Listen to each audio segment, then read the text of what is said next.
So what we would like to do now is we'd like to play exactly what Steve Kim and Jason Whitlock had to say about Skip Bayless, leaving FS1 and his refusal, right? His refusal to really work things out and work things out with the network in terms of having a farewell speech, and his anger towards FS1 for the friction that existed between himself and Shannon Sharpe. Take a listen to what they had to say here.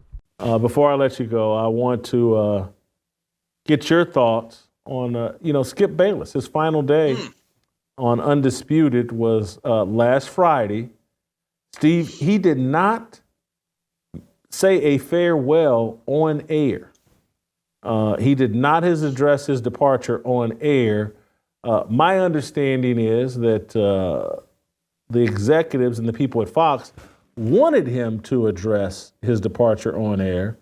He refused because he's angry at them, and he blames them for not negotiating peace between Skip and Shannon Sharpe. He's now blaming the executives at Fox Sports rather than perhaps himself. And so he wouldn't address his departure on air. He put out a tweet shortly after leaving the air saying that, that was his final day and he's on to bigger and better things. Two questions here. Do you like the way he exited? And is Skip Bayless's television career over? Skip Bayless is a Sinatra. He's going to do it his way. So in that sense, I guess I respect it. But let's go back to what you said. He should not be blaming the executives for not brokering peace with Shannon Sharpe. Here's what he should have done if he really cherished that relationship and he understood that there was a certain chemistry that they developed. How about just treating your partner better to a point where he does not want to walk off? Some of those exchanges, especially the one where he said, "You're not Tom Brady," and put your glasses back on. Skip caused this. He's the one that caused the divorce. He's the one that had Shannon Sharpe venturing and looking at other options. And looks like Shannon Sharpe has done pretty doggone good for himself. So that right there, I completely disagree with Skip. That you caused this issue. You should have been a little bit more respectful towards your partner, because that show was a partnership. Let's get that correct. The other thing is, I think it's strange, Jason, how this thing just kind of went out with the whimper and not a bang. I mean, say what you want about Skip, whether you hate him, love him, or loathe him. He's impactful. He has been very important to this genre, for better or worse.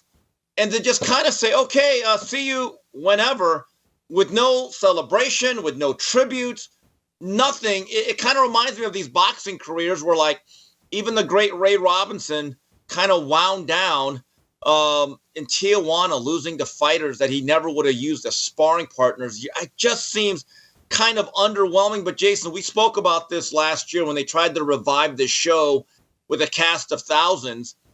He was left as an outsider on his own show. I think they added too many people. I think they should have kept it very simple. Less would have been more. All you really needed was Michael Irvin and maybe another guy. You didn't need all those other people. And I lost interest in that show when it didn't have the playmaker on. And I saw segments where he's just a guy sitting out in right field doing nothing for 20 minutes at a time. It didn't even feel like his own show. But I go back to what I said. This was something that he caused because of the way he treated his partner. And do I think his television career is over? In terms of being with a major traditional broadcast network, yes. But as we've seen, traditional media now is taking a backseat to independent media. But as you've seen by his YouTube numbers, that may not be his core audience. Yeah, listen, you said is impactfful. I would say was impactful. Okay. And I would say that his impact was, hey, I'm at ESPN, and virtually anybody that's on ESPN during that time frame was impactful, particularly back when it wasn't for any and everybody, when before Mina Kimes, before Sarah Spain, before Pablo Torre and Bomani Jones and just any and everybody, regardless of level of accomplishment. Yeah, right. But it's just like there used to be like, oh, well, Tony Kornheiser and Mike Wilbon, they were such accomplished journalists that they're on ESPN's platform, blah, blah, blah. Skip Bayless, early adopter. And it's like, it said something significant about it. He's so good and so impactful. He's on ESPN. Next thing you know, every Tom, Dick, and Harry is on ESPN. And, oh, this person has a blog, or this person once wrote an article for some organization we have no idea, blah, blah, is now on ESPN. They're just blah, blah, blah, blah, blah, blah, blah. And so once that got diluted, and now people are having to stand on their own 2 feet.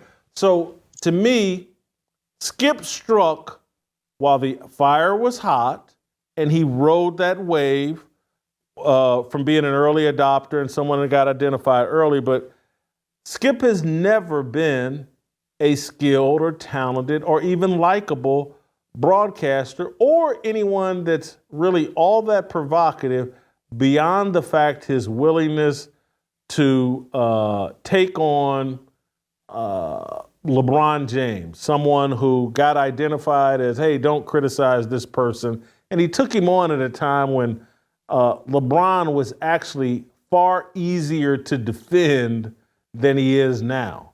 So you heard what they had to say there. Look, I think Steve Kim summed it up perfectly. He said, instead of sitting there and being upset for the network not going out there and try to broker peace between himself and Shannon Sharpe, why didn't you do a better job at treating your partner better? Why didn't you respect him more? Why didn't you value him a little bit more?